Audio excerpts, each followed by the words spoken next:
Hey, what's up? Shabbat Shalom. This is Orgasm and Bubble Baths, and I'm your girl, Issues Playground, also known as RVC Bard. It's been a while since I recorded one of these, so if I'm rough around the edges, please forgive me. Just bear with me. And, your patience is very much appreciated. Tonight there's kind of a special episode where I'm combining two of my favorite things. We're going to be dealing with Ruby and Christina, and one of my favorite animes of all time, Inuyasha. But before we get started, I want to give a shout out to the Ruby and Christina Discord server. All my friends over there, where we do our thirsting and our squeeing, and it's a great space to be where nobody judges anybody. So also I want to give a shout out to my friend I Dreamt of Mandalay again, as well as my buddy Let's Be Honest, who has a series of YouTube videos where she really goes in on Lovecraft Country. So you should really check out her YouTube videos. Unfortunately, I can't give a link through audio, but look up Let's Be Honest on YouTube, subscribe to her channel, and take a listen to what she has to say. Anyway, as I was saying, we're going to combine two of my favorite things today. We're going to combine Ruby and Christina with Inuyasha. And specifically, what I'm going to do is draw parallels between Ruby and Christina, or better yet, Chrisby, and the relationship between Rin and Sesshomaru in Inuyasha. Now, I posed this question or this idea, but nobody really took me up on it, so I figured it's up to me to get the ball rolling on that. And before I get canceled for so-called promoting pedophilia or some shit like that, I need to be very, very clear. I am not talking about Rin and Sesshomaru in a shipping context. Please give me some fucking credit. I am not talking about shipping a demon that's centuries years old and grown with a 6-year-old girl. Okay? So, I was talking with my friend I Dreamt of Mandalay again, and we both noticed that there are strong parallels between Chrisby, the ship, and the bond between Sesshomaru and Rin. Now, on the surface, it's nothing alike. One is overtly romantic. Ruby and Christina become lovers in Lovecraft Country. And the other bond between Sesshomaru and Rin is more like a guardianship. Like, he's something of her legal guardian. Sesshomaru protects and provides for Rin, and Rin receives that protection and care. It's just a different type of relationship. But if we look deeper, we see parallels between Sesshomaru and Christina. Again, like on the surface, both of them are like these aloof, cold-hearted, ambitious, ruthless, and utterly apathetic toward humanity. And both of them have this strange code of honor. They don't lie. Oddly enough, they never lie. And they keep their word. But at the same time, they'll kill you to achieve their goals. As a matter of fact, Sesshomaru would kill you as soon as look at you. And racist? Oh my god.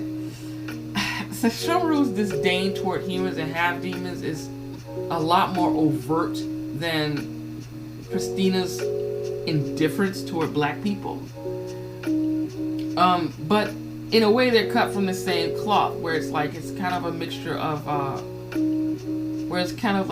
mixture of apathy and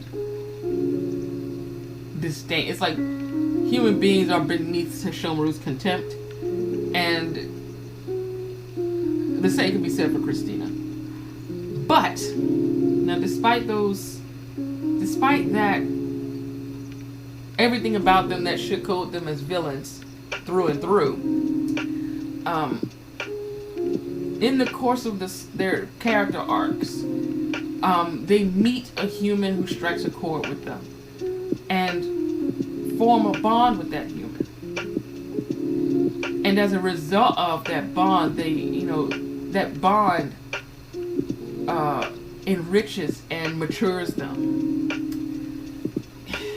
And so, and it got me thinking, what is it about these particular human characters that brings this out of them? Like for Sesshomaru, what is it about Ren, this 6-year-old orphan girl, that brings this remarkable change in a remorseless killer? And after thinking about it a little bit, the first thing that comes to mind is that Ren is brave and loyal. She is not afraid of Sesshomaru, despite how dangerous he is, despite the fact that she has every reason to be afraid of him. And on top of that, she risks her life at one point to find some medicinal berries for Sesshomaru's retainer, Jockin, when he gets poisoned. And Jockin is not always nice to her. So that loyalty, that really makes her stand out. There's also the fact that Ren is kind and selfless.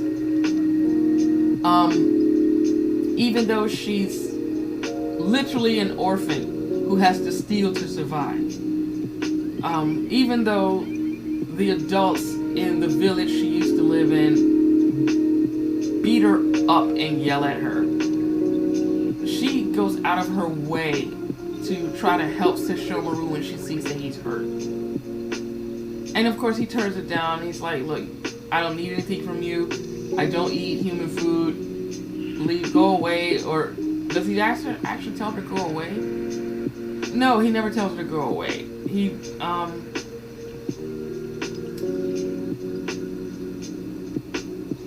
He's more curious about her, like, why is she sticking around, even though he could just kill her, like, as easy as blinking. She's innocent. Ren does all of this just because she likes Sesshomaru, or rather, let's say she loves him. She doesn't do it for power or glory or riches or personal gain at all. It's just, she just wants to be with him. And is willing to, move heaven and earth to do that. And finally, and I don't think this is incidental, she has no power of her own. Ren is not a priestess, not a monk, not a demon or half demon. She has no magical artifacts. She has, all the different powers in the world of Inuyasha. She has no share in them.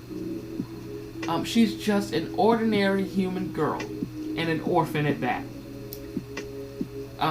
She has no wealth. She has no prestige. She has no status. She's just, she's like one of those faceless nobodies who would have been in the dustbin of history were it not for her relationship with Sesshomaru. And when it comes to getting what she wants or achieving her goals, she doesn't have that. She doesn't have those abilities. Like, she's not even like Sango, who's a demon slayer, who's been trained since birth to kick demon ass. She doesn't even have that. She's just this girl. All she has is heart and guts and sheer determination. And I think that struck a chord with Sesshomaru, because even though she has no power of her own, she still has the courage and commitment to do what she can. And as a result of caring about Ren through the anime, Sesshomaru, through the anime and the manga too, Sesshomaru learns to start caring about other people, especially humans. Now, he will never be the woo-woo soft boy who wears his heart on his sleeve. But there's a marked difference between the first 2 seasons, between Sesshomaru in the first 2 seasons, and who he is in the later seasons. Like, first season and a half, Sesshomaru is a world-class asshole. And I'm not scared to say that. He was, wow, what a fucking jerk. But, you know, but he grows and he changes, and as a result of this relationship with Rin. But it's very subtle. And you don't notice unless you've been paying attention. For instance, he shows mercy toward people that he would have killed without a second thought in the first season. Or he expresses compassion in his own unique way toward those who he wouldn't have even acknowledged their existence before. And we also see him, like, his capacity for patience and gentleness and protectiveness. Strictly as a result of having this 6-year-old orphan in his care. And, just as that with Rin and Sesshomaru, I started asking too, like, what is it about Ruby, who is in many ways Christina's diametrical opposite, that would push Christina to start, start changing and growing. Because on paper they should want nothing to do with each other, but they do. Now I know, yes, titties. The titties are definitely a draw. Yes, William, quote unquote, does like a demanding woman, and Ruby demands respect and demands honesty from Christina. Yes. But that's just what she finds sexually arousing. That's just what turns her on. What I'm asking is, what is it about who Ruby is that acts as a catalyst for Christina's growth? And of course, they're in a mutual growth situation too, because through Christina, Ruby starts to think about herself a lot more and starts to put herself first a lot more. Well, not a lot, but it's noticeable where she would drop everything for Letty without a second thought before now she's asking questions.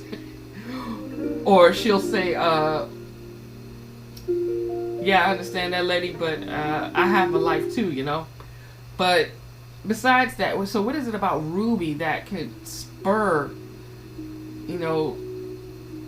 that personal development in Christina? And the first thing I put down was that she's honest. Okay. Ruby's no nonsense. She sees through bullshit. Has no time for it and makes that plain. Like, her mama was a hustler. She's not going to be hustled anymore. And that's that. There's also the fact that Ruby's actually very selfless. And so it confuses me when people hate her for being selfish, because she gives so much of her limited supply of time and energy and money to help people who never reciprocate. That has been the standard operating procedure before the events of the show even start. Like, she's the one bailing Letty out of jail. She's the one loaning Letty money. She's the one letting Letty stay in her house for a couple of days. She's the one telling Letty where job opportunities can be so she can work and get some money of her own. It's, and she's the, one, like, later betraying Christina for Letty. And that's just for Letty. She's, and she's also Dee's babysitter, for a while in episode 8. And then there's, when Hippolyta goes away too, like, Ruby was taking care of Dee. Dee's not her child. Dee's not even related to her. but she does it, and she, and she's there, and there's the insinuation that she raised Letty.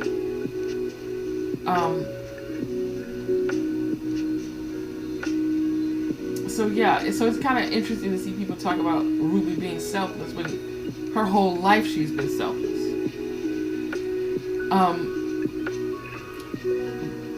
Hardworking is another one I put down for Ruby. She understands that Ruby understands that there's no such thing as free lunch. And she gets that life's a grind sometimes. You just have to put up with it. And that she understands that, you have to work for what you want. So she'll work a full-time job while taking night classes or whatever to boost her resume. And also performing at local clubs for extra spending money. Meanwhile staying at this hostel or whatever it is. I don't know. We never see where she was living. That probably points to her situation being less than ideal. But yeah, she's working day and night. To try to get ahead or at least keep her head above water. And that brings me to the next thing, grit and determination. Ruby's not sitting around waiting to be discovered. She's willing to put in the blood, sweat, and tears to get where she wants to go in life. And to a certain degree, I think, yeah, there's a respectability politics angle to consider. But as a person, she's not wishing on a star here. She's taking steps to make things happen for herself. And, and I think that's something that I think Christina can relate to. Because she also had to take steps to make changes to her life too. I was going to say something, but I forgot what it was. Never mind. And also, like Ren, she has no power. Okay? Like Ren, she has no privilege. She doesn't even know magic exists at first. It's not until halfway through the season before she even finds that out. And then it's not until the finale that she understands, that she's taught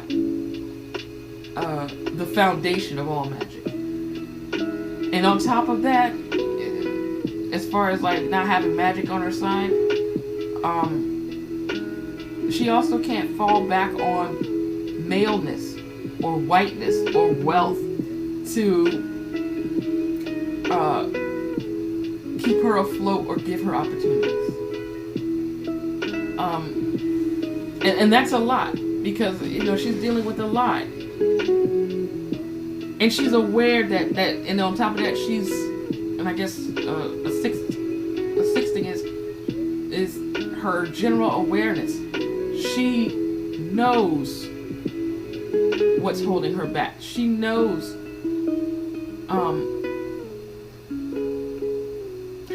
how her world works. It's just what to do to change it that eludes her.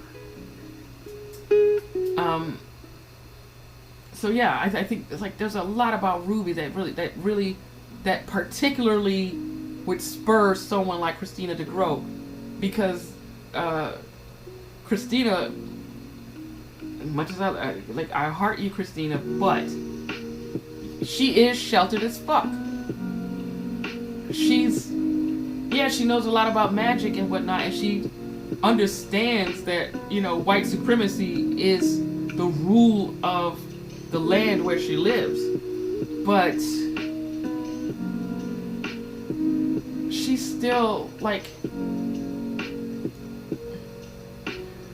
she still doesn't know shit. That's the only way I can explain it. It's she knows a lot, but she's still, compared to Ruby, she don't know shit. Not about how the world works for people who are not like her.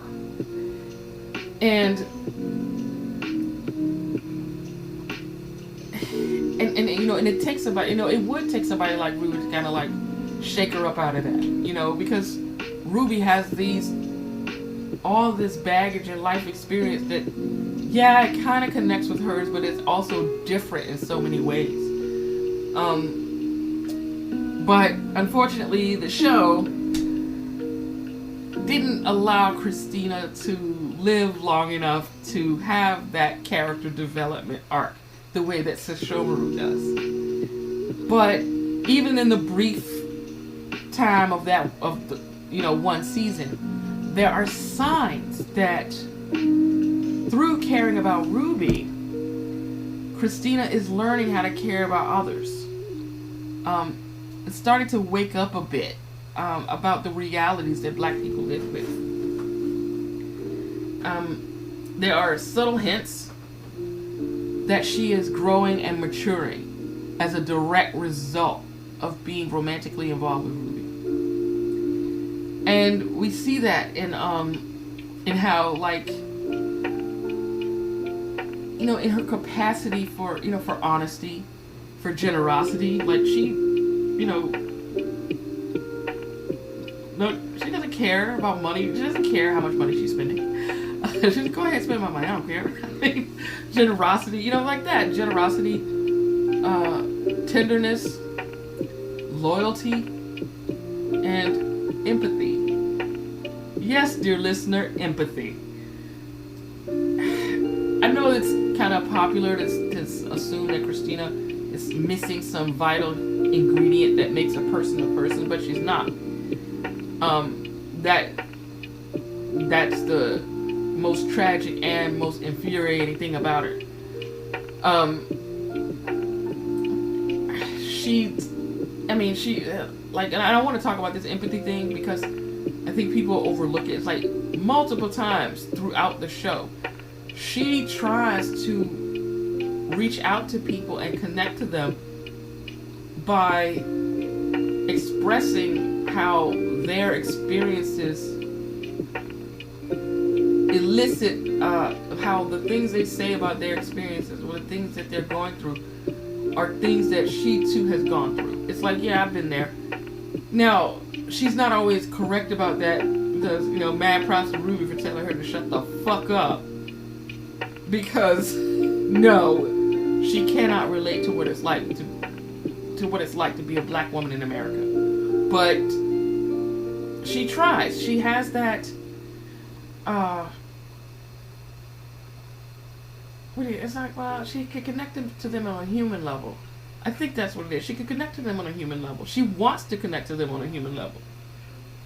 It's just, you know, there are obstacles in the way. Speaking of empathy, the Emmett Till thing. Specifically the reenactment. Listener, I know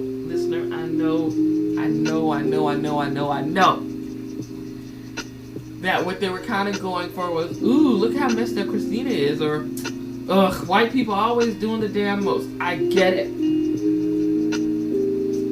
But there's another layer to it too. And it's that in her weird, macabre way,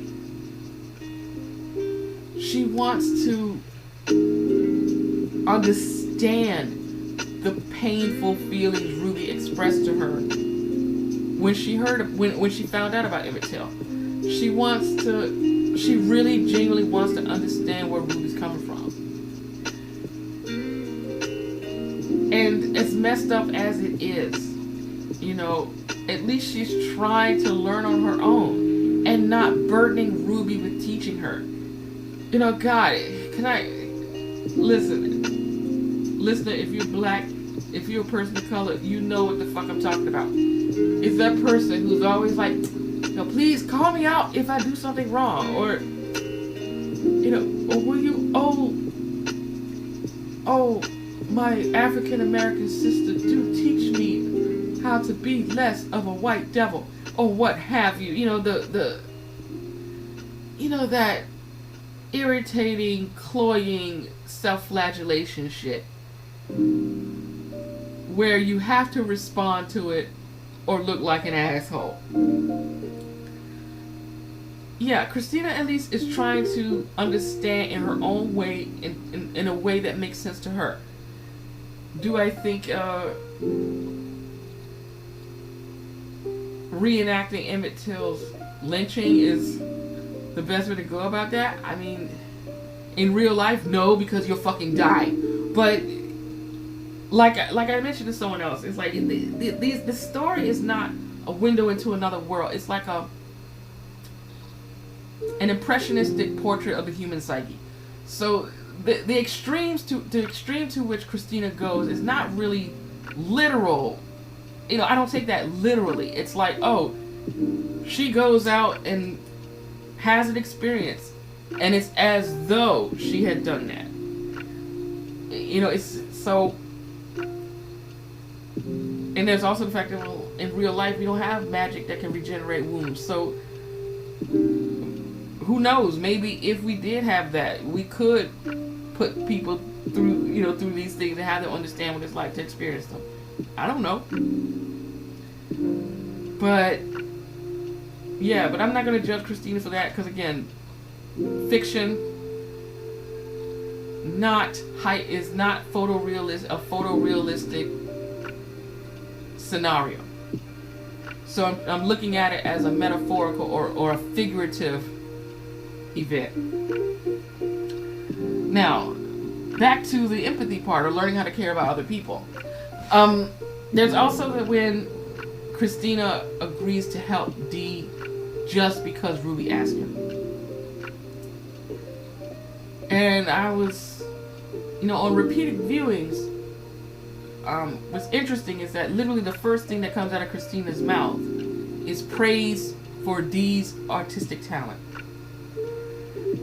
And let me give you a little bit of context for this listener. This is 1955. And it was, the general assumption was that Africa and that Africa was just barbaric and uncivilized. Okay? That Africans had no culture. And so all the